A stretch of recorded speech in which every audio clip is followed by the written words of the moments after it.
Next, from Springfield, former Governor Jim Edgar talks with us one-on-one about why he decided not to run again for governor and why he decided he will never again seek elective office. Governor Edgar also offers some criticism of the Blagojevich administration and tells us what he thought of former Governor George Ryan's commutation of those serving on death row. This runs about 45 minutes. Governor Jim Edgar, thank you for joining us on the Illinois Channel. Good to be with you. As we tape this, the big news that you recently made is when you announced not only that you wouldn't run for governor this year, but that you would never seek election again. And just a week after that press conference, the first question is, any regrets? No. I wish I'd have maybe not got quite as emotional. That's just not my nature to do that publicly. So, but I don't have any regrets. I mean, as I indicated, that was a very difficult decision. I think, as people could tell watching me, probably the toughest decision I ever had to make in maybe my life. I can't think of one that was more difficult than that. But I think it was the right decision. We did it on a Friday, and Saturday morning we were on our way out to Colorado to see the kids and the grandkids, and so I spent a week out there with them and got to watch my oldest grandson play football, my youngest grandchild crawl for the first time. One of the others, we had a surprise birthday party. So, you know, that week kind of reinforced that was the right decision for Brenda and myself to make at this point. I mean, I love being governor. It was a great job. Now, there are some days I didn't like as much as other days, but you know, but we felt like kind of we've been there, done that, and you know, there's other things to do, and we've enjoyed the last few years of the freedom. In fact, as we were driving to the airport Saturday morning, Brenda looked at me and she says, "Boy, it's nice to still have our freedom." So, you know, unless you've been through all that, I don't think maybe some people can appreciate, but you know, I don't have any regrets. I'm sure there'll be times when I'll see something happen in Springfield. I might second guess myself, but so far I feel pretty good with that decision. You know, I was going to say, I think a lot of people could tell through the emotions that how tough of a decision it was. And I think on one hand that surprised people. I know when I first heard that you were thinking about it, I almost dismissed it. Well, you would never run for governor again. And then I was surprised just by the length of time it took to come to a decision that you were taking it very seriously. How close did you come to making a decision? Oh, you mean making the other decision? Very close. I mean, I say very close. I knew, because I'd been through this process before, until you said publicly what you were going to do, you had the luxury of thinking you might do the other thing. Whatever you finally decided, you always had that luxury that you could think about making the other decision and what that would mean. Now, when it first came up, when people first started raising it in the spring and then in the early summer, I dismissed it. I just really didn't think you know, that was the right thing to do for a variety of reasons, not just personal, but politically and governmentally. But as the summer progressed, it became apparent to me that governmentally, particularly the way the session ended up, I thought was some really major mistakes made. But also politically, it was, I mean, I never looked at nothing's easy in politics, and there's no guarantee, but at least looking at poll numbers and how people were responding, and people that were calling me that I used to have to call whenever I wanted to run for some office, you know, that surprised me. And who was taking the polls? I mean, when you say there were a variety of polls being taken. Some by other candidates. What kind of numbers were you getting? Well, as the summer progressed, they got better. I mean, part of that had to do with Governor Blagojevich's problems got greater. But you know, I think the last poll they took the week before my announcement not to run, they had me up 18 points. And there were a couple of polls that, so we were kind of comparing polls, and so we felt those were pretty accurate. Now, those could change, but my experience has been, particularly when you have two governors involved, people have formed impressions of both of them. That probably won't change as much as if maybe, you know, I'd have been running for the first time, or Blagojevich been running for the first time. So those poll numbers meant more to me than poll numbers usually meant. And also job approval for both of us indicated that, you know, we had a very good opportunity to run, and I'd had many people indicate they would write checks, raise money, and so that part of it I thought seemed to come along very well. But just the response of people on the street, and that probably had more to do with me beginning to take this very seriously, is just the people that came to me and said, we wish you would run, or at least consider it. And so as the summer progressed, I did take it a little more serious. And of course, we spend most of the summer, and this is part of the trade-off, most of the summer in Colorado with the kids and the grandkids and hiking every day. And so that probably wasn't the place to try to talk me into this. So I just kind of said, I'll wait till I get back. And then I spent about 6 weeks after I got back talking to people and trying to just see if I could talk myself into it. While I got close, I never was able to talk myself into this is what you want to do. There were a lot of things about running and being governor again that was intriguing, interesting, and tempting in some ways, but I never could kind of come to that point where I thought, you know, I want to go do that full time. I mean, I joked with people, if the campaign had been about 2 weeks and the term about maybe a month, I would have jumped at it. But 5 years at this point in our life, after we've done it before and we did the governorship for 8 years, seemed like a lot more of a personal commitment than we really wanted to make. When you thought on the positive side and you thought you could have the power again as governor to influence some of the things, what were some of those issues that were really tipping you into the area of going for it? There's no doubt we still have a very serious financial problem in this state, trying to get the budget back in balance and I think get our spending priorities correct. You know, there are areas that we're just ignoring. I mean, you know, natural resources is something we spent a lot of time and effort on back in the 90s when I was governor, and that's pretty much ignored now. I mean, you go to state parks and they may not pick up the garbage for days, if not weeks, and you know, they're not manned like they were. And now that's a small part of it, but that's an example of one of the responsibilities of government, I think, that's not being met because we don't have the resources. Also, we're trying to use smoke and mirrors. I mean, I thought the not making the pension payment was a terrible long-term mistake. Just as I thought selling the bonds a few years ago to try to pay for operational is not the best approach. And long-term, it just makes the situation worse. So that bothered me. But probably what bothered me even more than that was just the personnel morale situation. My sense is that, you know, that's probably an all-time low in state government. And part of that was brought on by early retirement, which was not Governor Blagojevich's fault. I mean, that was something done under the Ryan administration and by the legislature. But that really left the state depleted of a lot of expertise that was needed. And so the people who are there are really overstretched and in many cases not listened to. And I think that's a crucial problem facing the state, because my experience in particularly the executive branch of state government, you've got to have good people around you, not only at the top, but through middle management, because those are really the people that run state government. That's where most citizens come in contact with state government. And I think we lost a lot of good people there. They didn't get replaced. The people who are there that has the expertise, I think, are extremely frustrated. So to me, that was one of the challenges.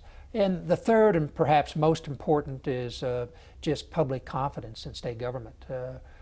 Again, you can't blame Governor Blagojevich for all that, because he came in, and I think after Governor Ryan's administration, a lot of public confidence had been lost, and but it's continued, I think, to go down. And it's difficult for government, I think, to work correctly if people don't have confidence in it. So bringing back public confidence in state government would have been a challenge, and something I think that needed to be addressed by whoever the next governor will be. When you say people were coming up to you on the street, was it just here and there, or had it kind of gotten to be where you couldn't walk down the street without someone stopping you? It got so the last couple of weeks, Brenda did not like to go out to anything in public because people were always stopping her, and you know, she maybe wasn't the best person to bring those topics up to. And I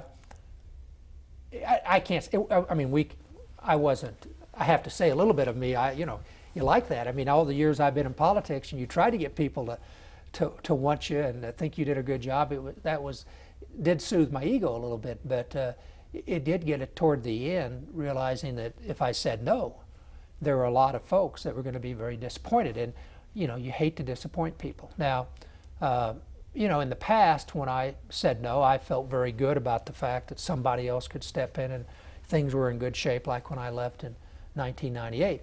This time, a lot of the people were concerned. It just wasn't so much they'd come up and say, you're wonderful and we want you to run again, just say, we need some change. We need, and these weren't the party people. I mean, I had them calling me, but these were just ordinary people that surprised me that they had that strong a feeling about what was going on in Springfield.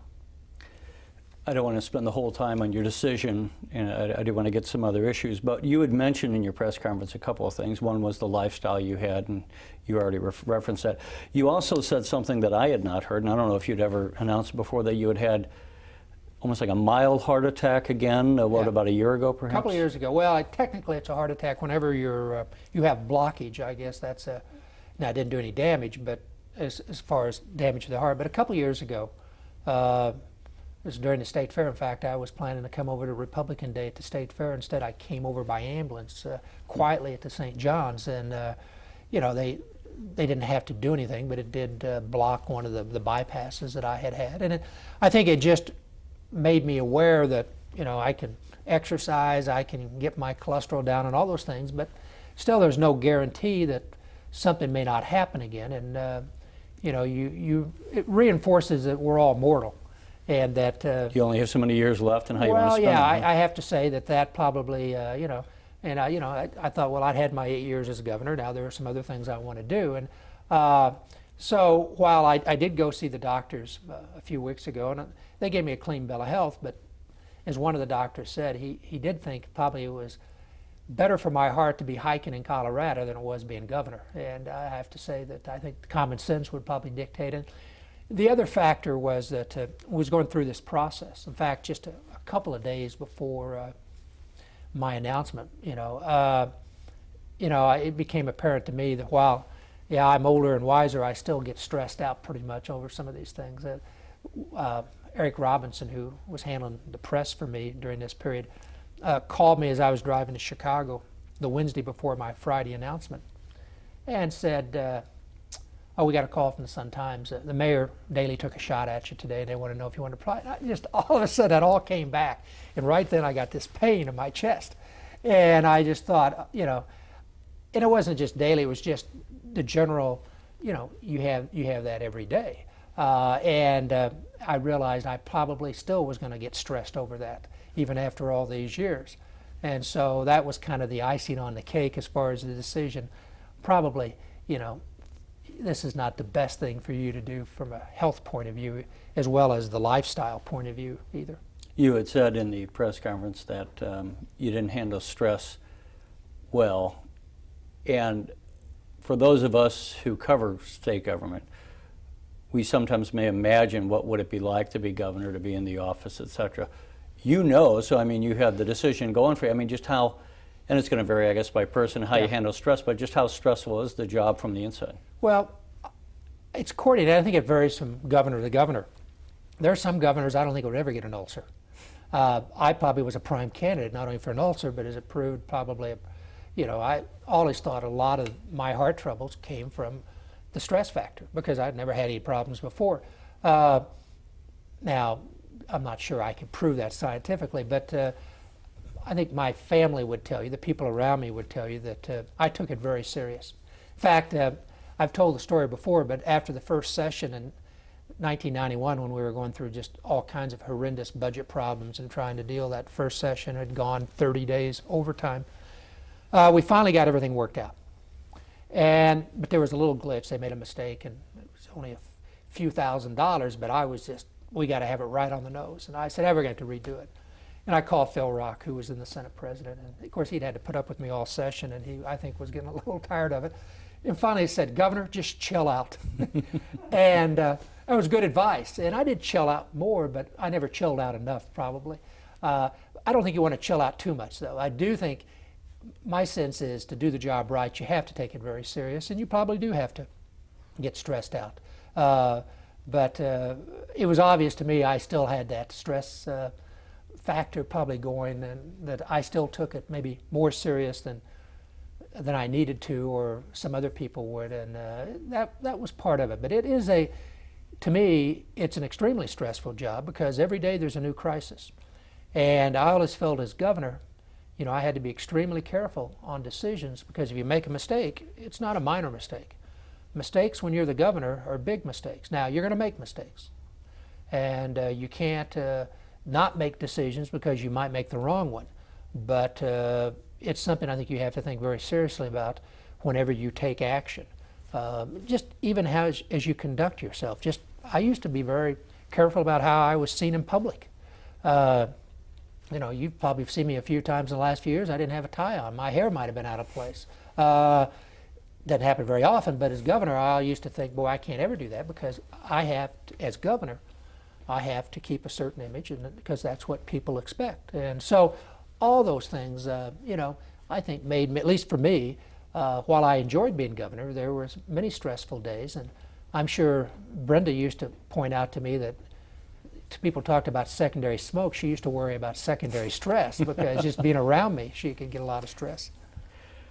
One of the other reasons you said you weren't going to run is because you were convinced that another Republican besides Jim Edgar, could defeat Rod Blagojevich. Did you have was that a generic observation, or did you have some people in mind? I think as we talked today, that Judy Bart Topinka is ahead of him in the polls that I've seen. Not to the degree I was, but you know, and here we're a year out from the election, and you have the state treasurer, who is not as well known as the governor, running a little bit ahead of the governor. I think that indicates that, one, she could be, I think, a legitimate candidate. It also underscores that I think Governor Blagojevich has some problems. My experience has been, it doesn't matter who's running, the incumbent governor is always a major factor, even if the incumbent governor is not a candidate. I mean, I don't think there's any doubt George Ryan was a major factor in the gubernatorial race 4 years ago. And so really this election, to a great extent, will be driven by Rod Blagojevich, good or bad for him, because he is the incumbent governor, and that'll be the major factor in the campaign. So I think that a Republican candidate who is a credible candidate, who does not become the issue in the campaign, could win. And I think, again, Judy has had the experience of running statewide and being elected. I mean, it's one thing to run statewide, it's another thing to win statewide, and she's won now 3 times. So I think that gives her a leg up on any other Republican. Now, if she decides not to run, and as we tape this, we're not sure if she's going to run or not, I think there's other Republicans could win, because I think Governor Blagojevich, as things seem to be developing, is going to have a difficult time being reelected, even though he has a huge war chest that everybody talks about. But my experience in politics, that money's only as good as the image you have with it. And you know, I think right now, if you look at his job approval, it's not good for an incumbent. So I do think another Republican has a chance at winning. Now, we've got to nominate someone who I think is perceived as in mainstream. You cannot have an extremist in either party, particularly to the right, very far in this day and age in Illinois. But if we have a mainstream Republican nominee who is a very credible candidate, then I think we have a good opportunity of regaining the governorship. I was going to say, Paul Green, the political commentator from Roosevelt University, said just recently on the Illinois Channel, he was given a speech to the Illinois Municipal League, and said that there have been shifts in the voting where the Democrats are voting even more Democratic in Cook County, but that the Republican strongholds in the collar counties, while still overwhelmingly Republican, are not giving the Republicans the margins that they gave in the past years when you were running. And so therefore it is much more difficult now for Republicans to be elected statewide, because they don't have enough votes out of those collar counties to overcome Cook County. What can be done about that from the Republican standpoint to maybe re-energize the base? Well, I'd say Paul's correct, but he forgot about downstate. And downstate, which used to be the swing when I was running it, downstate, about the way downstate went is the way the election went. That's become very Republican the last few elections. Jim Ryan carried downstate by 10 points in the last election and got beat by 9 statewide. That's George W. Bush carried downstate last presidential election handily and got beat very badly in the state. So downstate has become almost more Republican. While he's correct, the big problem for the Republicans have been is the suburbs are not as strong. And part of that is because some of our candidates have been perceived too far to the right. We've lost a lot of women votes in particularly the collar counties.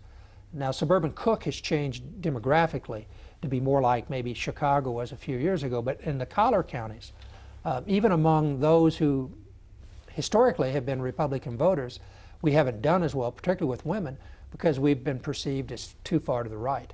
And so that's why I go back. A mainstream Republican, a moderate, which some don't like that term.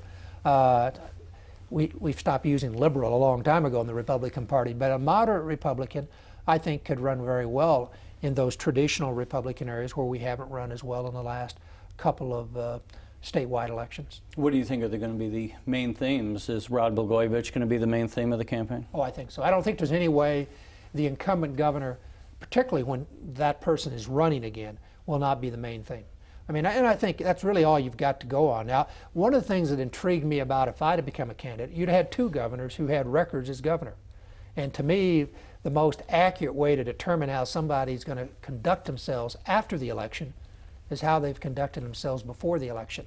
All the rhetoric in a campaign is just that, rhetoric. I remember campaigns I've been involved in, we talk about all these issues. Then we get in office and find out those aren't the issues. I mean, when I ran for governor in 1990, nobody talked about the fact the state was bankrupt. And we sure didn't know they were going to face the greatest natural disaster the state's ever faced 3 years later in the Great Flood of '93.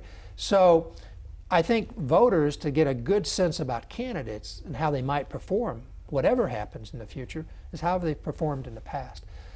But in this case, chances are you're not going to have anyone outside of Blagojevich who is going to have a record that's pretty well known. Even if Judy Bartopinka is the Republican nominee, I don't think most people know that much or care that much about what the state treasurer does. So I think it'll be Blagojevich's record. He'll try to say it's been a great 4 years, and the Republicans will say it's been a terrible 4 years. And then the voters will have to decide, has Rod Blagojevich been a good governor or not? Because what the voters have to decide if the Republicans are to win is we need a change in governorship. What Rod Blagojevich needs to do is convince the voters that they're better off with him than taking a chance on a new person. One of the things, like you, Governor Blagojevich came in with a tough economy. He has raised a number of fees while he's been governor, but has not raised any taxes across the board. Should he have, in your estimation?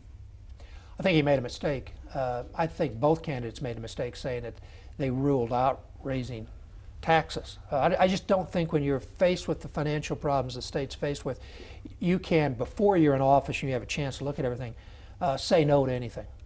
And I think candidates already started doing it this campaign, and I think it's a mistake.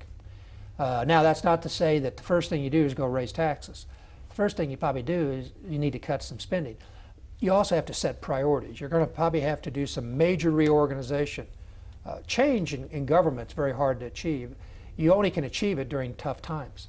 I mean, in '91, '92, we probably brought about more change in state government than had ever happened because we didn't have an alternative. The state was broke. The legislature had to go along with change. A lot of the interest groups who are usually against change had to accept it because there was no alternative if you were going to deal with the budget problems. So I think it's a mistake to rule out anything. Now, again, I think what you do is you look at their record. Are they the type people who are just going to go spend money, or are they going to make some tough decisions? I think voters ought to just know that if we're going to deal with the financial challenge facing Illinois, it's going to take tough decisions. And you're going to have confidence in your leadership that they're going to make the right decisions. One of the key things, this goes back maybe to the whole credibility. How much confidence do you have in your public officials? If you don't have any confidence in them, then you're not going to believe them. You're not going to want to make the tough decisions. My definition of leadership is convincing folks to go where they don't want to go. So that's why this confidence factor, the character of the candidates is so important, because that person who becomes governor is going to have a bond between himself or herself and the voters in convincing them to maybe do some things they don't really want to do. In 1990, when I ran for governor, the big issue, are we going to make the temporary increase in the income tax permanent or not? Well, I took the position, we're going to make it permanent. My Democratic opponent said, no, we're going to let it expire. We'll just cut waste out of government. We'll come up with enough money. Now, it made my election a lot more difficult, but once I was in, we made the temporary increase permanent. And I think every legislator almost had run against it. But I was the referendum, and we did it very easily, and nobody got mad, and I got reelected by the largest margin in the history of Illinois for the governorship. And I think a lot of that had to do with people trusted me. And then if they trust you, then you can do some of those tough things. So that's why this whole thing about trust is so important, and whoever the next governor is going to have that trust with the voters if he or she is going to be able to meet the challenges we're going to have to deal with in this state. Do you has Governor Blagojevich during his term called you up and asked for advice on things? No. But neither did George Ryan. Is that right? No. I wanted to say, while you've made some comments about what Governor Blagojevich has done wrong, I wanted to ask you, speaking of George Ryan, what was your estimation of what he did with the capital punishment and taking everyone on death row, basically eliminating the death sentence? Well, I think we're in limbo. I just wish we'd decide if we're going to have the law says we have capital punishment in Illinois. And you know, it's been in limbo now for 6 years. I think it was correct if there were flaws. I don't think there are that many flaws in the system, because I had to deal with it too. Most unpleasant thing you have to do as governor is make the determination if somebody's going to live or die. And Illinois is one of the few states where the governor still has that responsibility. In many states it's been given to a board or to do it. But in Illinois, the governor makes that final say. I think I had to deal with about 15 of those while I was governor. Brenda would leave the mansion when I had to deal with it. It was just not a fun thing to go through. But that was part of the job. We knew it and we ran. My sense after going through that, the only case I ever knew where there was any question was the first one that I think maybe the second one that Governor Ryan dealt with, where at the last minute they decided somebody else did it. The cases I dealt with, there was no doubt, I don't think, in anyone's mind about guilt. The question was, did the offense warrant death penalty? Because I voted for the death penalty, but it was just for rare occasions, just horrendous crimes, not just for somebody killing their spouse or something like that. That wasn't the intent of the death penalty. I have to tell you, I was much more worried about the other cases, not the capital cases, because there was a lot of review, checks and balances, money spent providing for decent attorneys, maybe in the appeals process. What worried me more after being governor was the person arrested for armed robbery and spent 5 or 10 years in prison. I was less convinced about their guilt than I was the death penalty cases I had, because they didn't have all that checks and balances. It didn't take 15 or 20 years of going through the process. They didn't have all the money available for the appeals process. I felt pretty good about the death penalty. Now, you may not agree with the death penalty, and that's a legitimate position, but I thought the checks and balances were there. Now, they added even more checks and balances recently. And so, you know, I don't know what more they have to do, except they just don't want to deal with the death penalty, then let's abolish it. The limbo status we've got right now, I don't think makes a lot of sense.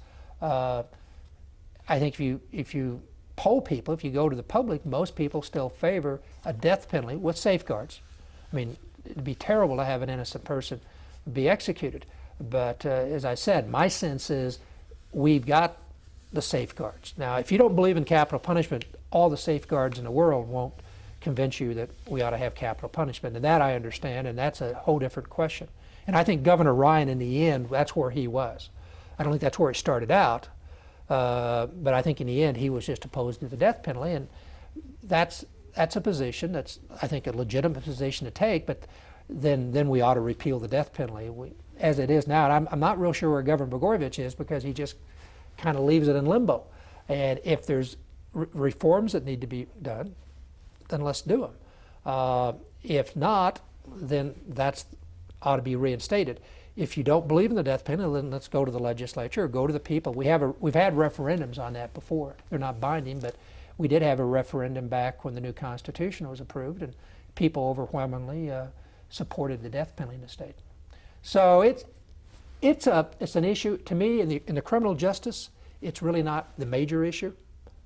If we had spent as much time looking at all the rest of the criminal justice system, penal reform and all those things that I think are extremely important and also very expensive that needs to be looked at, I think that would have maybe been better use of time than all the attention and focus just on this one part that, my experience, is very limited, and in most cases there's very little doubt about these people being guilty of committing a very serious offense. When you're governor and you're heading such a huge enterprise, how much do you really feel you know what you need to know to make the decisions that you have to make?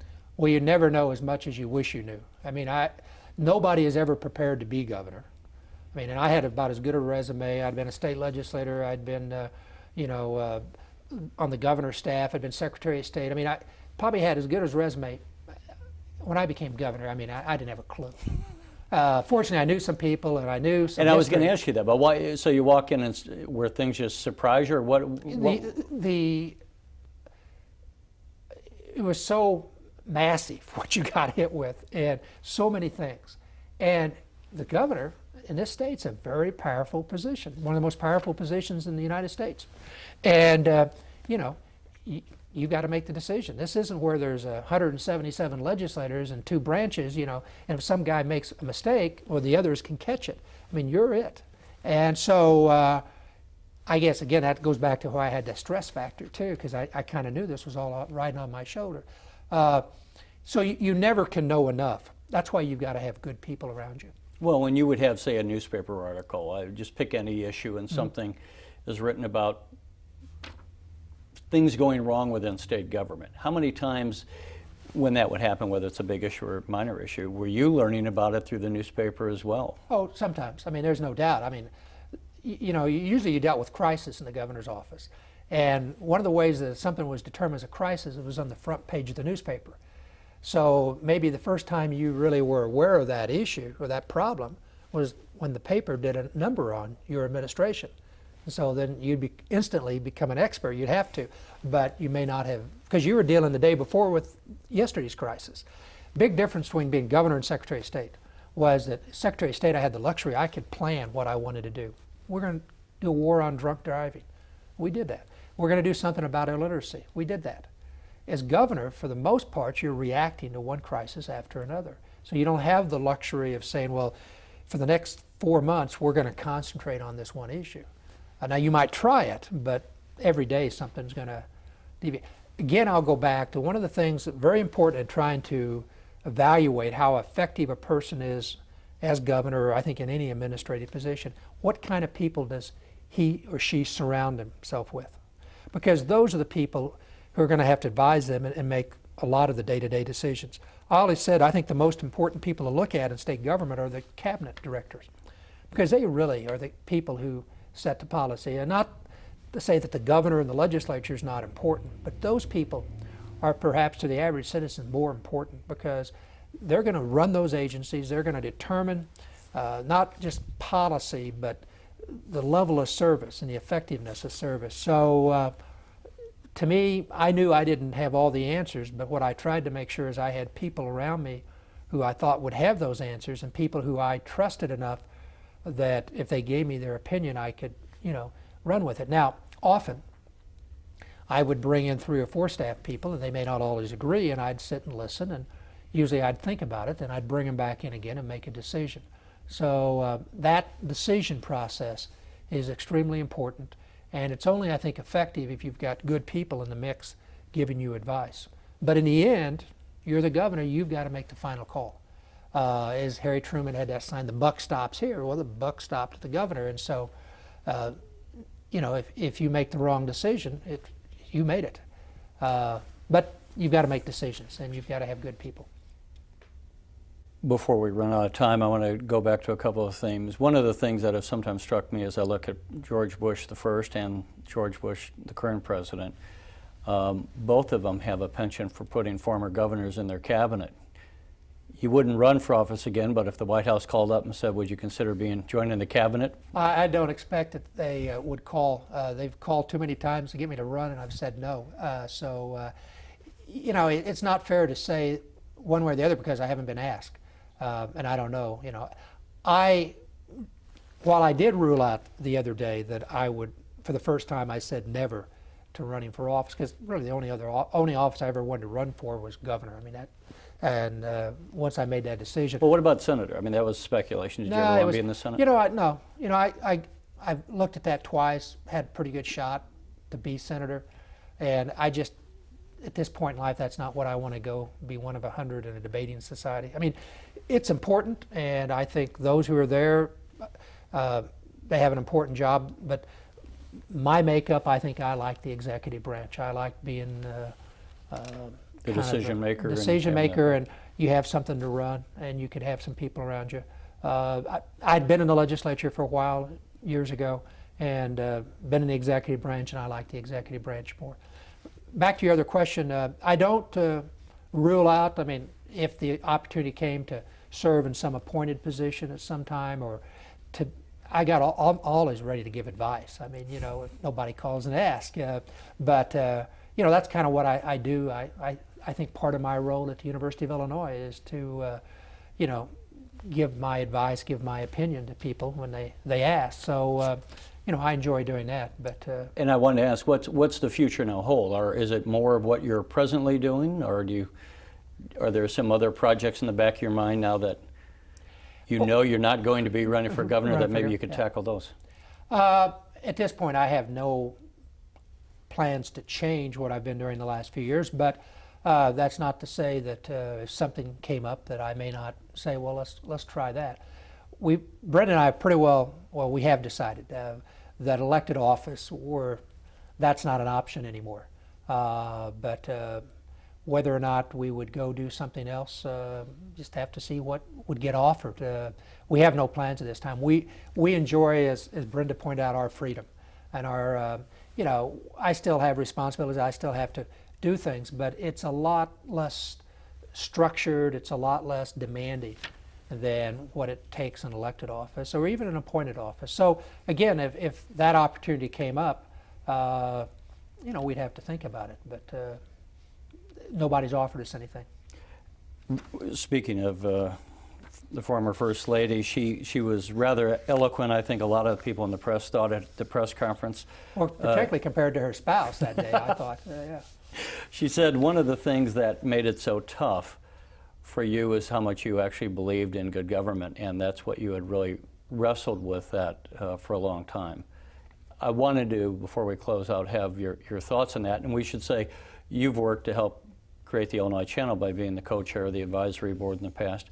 What are your thoughts about the whole broad parameters of government, the responsibility to citizens, and where at this point in our history should the government be looking for change?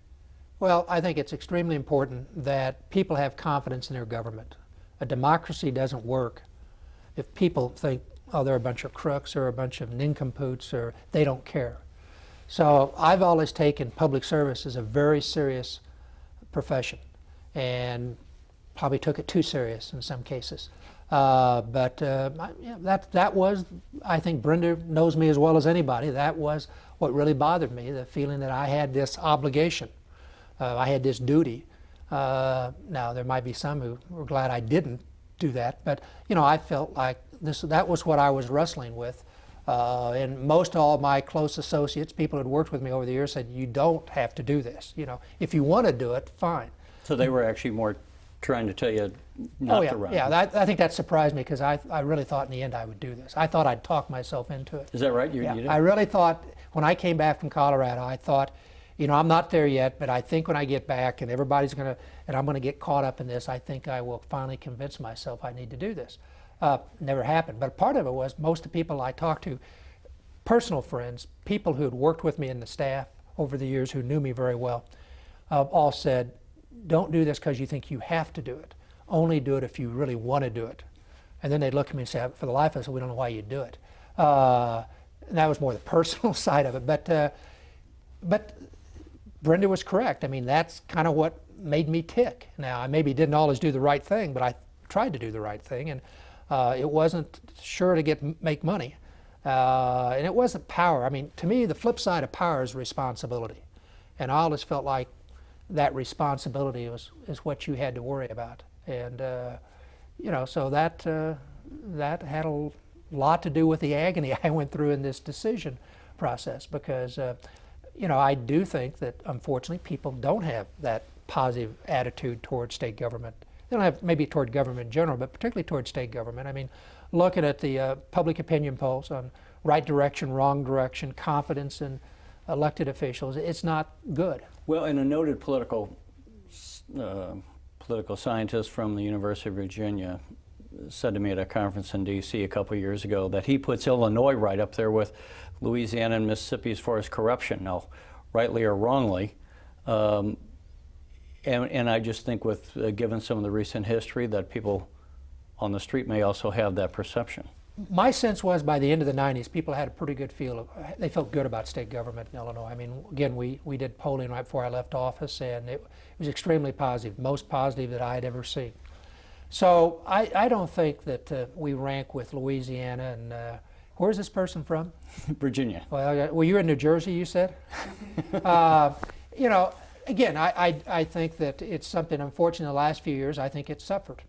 And, you know, that is very unfortunate. And I think, as I said, I think every elected official has to go out of their way to try to correct that impression. And that's why this is a very serious profession. And it's one that nobody should take lightly if they get into it. Would you recommend people run for office, as ugly as it has become with the campaigns? We need good people. I would recommend people consider it, but they need to go in it with their eyes open. One of the things I said that this time it made it more difficult for probably Brenda and myself is that we'd been there, done this. We knew. Ignorance is bliss sometimes, and if you hadn't been through it, maybe you wouldn't know what lies ahead. And but it's a lot of things in life are tough. That people shouldn't try to meet those challenges. And elected office is a tough process. It's much nastier than it was when I ran in 1990. In fact, I called our daughter 15 years ago today as we taped this.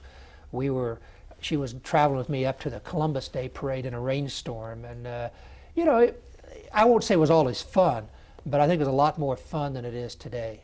You didn't have to worry about every morning getting up and wondering about your character being attacked by not just your opponent, but by the news media and things stretched out and all that. So it is a tough process. But on the other side, you can do a lot of good. You can make a difference in state government, whether you're the governor or you're a state legislator or just working in the bureaucracy someplace. And you've got to want to make a difference. You've got to want to, you know, help people to really put up with all the negatives you have to put up with if you're in this life. Because there's a lot of negatives, and particularly to the family, there's a lot of negatives. But there's also a lot of things you can feel good about if you have the opportunity to serve. Well, that's a good note on which we can end this, and hopefully we'll have an opportunity again at some point in the future.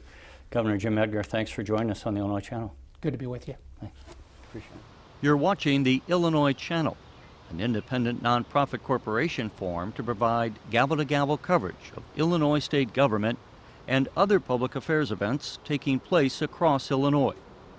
If you have any comments or questions on our programming, please email us at illinoischannel@aol.com. Or if you have any questions about the Illinois Channel, please visit our website at www.illinoischannel.org.